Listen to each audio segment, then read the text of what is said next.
There's not a whole lot of World War II vets or their first-line survivors left, so it's our responsibility to get that information out as far and wide as we can. Under the wing of World War II's B-17 bomber are its living legacy, some of the descendants of the crews of the Flying Fortress.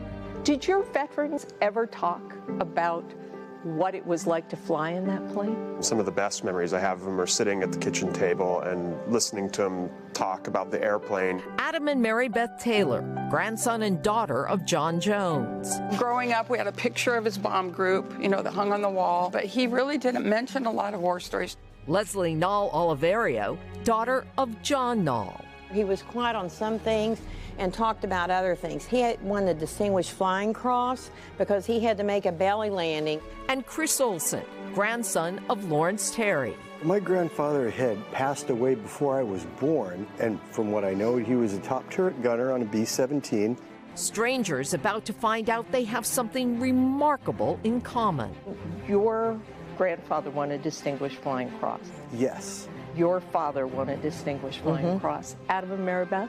Yeah, he won a Distinguished Flying Cross. They all won. Yeah. I've got an old photo of my grandfather and flight crew, but I've never known the name of his aircraft. Well, Chris, you might want to ask the other three people here, because all of you are descendants of the crew that flew the Flying Fortress on February 22nd, 1944. Yeah. Isn't that incredible? It's amazing. Now we need to go and start over. Yeah, we need to start over the story.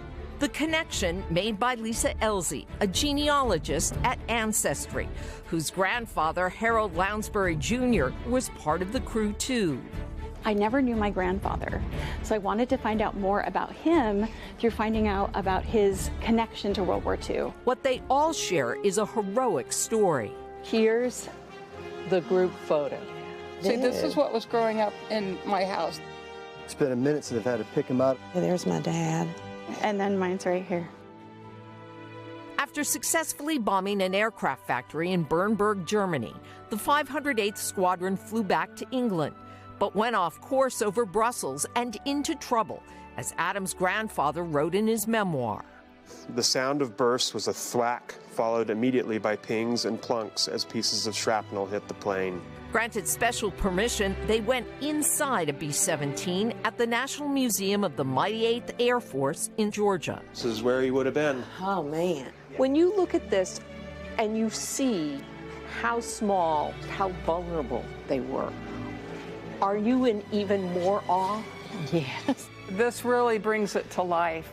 Their veterans' plane was seriously damaged, 3,600 bullet holes, and no hydraulics, but still in the air. The pilot was wounded, so Leslie's father, the co-pilot, took over. And my dad had to jettison the fuel and take the B-17 in for a landing, which wasn't done very successfully. Very often, he's 20-some years old doing this. He piloted the damaged bomber across the English Channel, losing altitude all the way. Adam's grandfather described the rest. She brushed the earth, the tail section dragged, then she gently nosed down and started to slide. Perfect, beautiful, textbook. All 10 men survived. Your dad, I think, said in his diary, he's alive because of your dad. And we're all here because of that. Oh.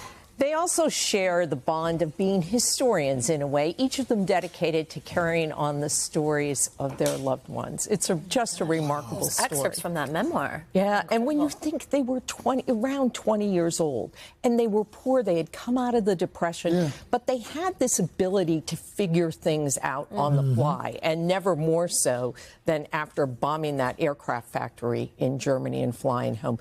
3,600 bullet holes. It's remarkable on so many levels. And what's amazing, and so you hear the story again and again, how much, so many of them didn't really talk about this. No. You know, it was just what they did, they put it away, and then they lived their lives. Chris said his grandfather, who was in the top turret, the little bubble on top of the plane, his parents told him when he would hear planes flying overhead, he would excuse himself and go somewhere else and collect himself. It was like that's how he dealt with PTSD. They would see signs of it, but they really didn't tell their story. And kudos to those family members for making sure those stories are never forgotten. That was terrific. Great to bring them together. Wow, Anne, thank you.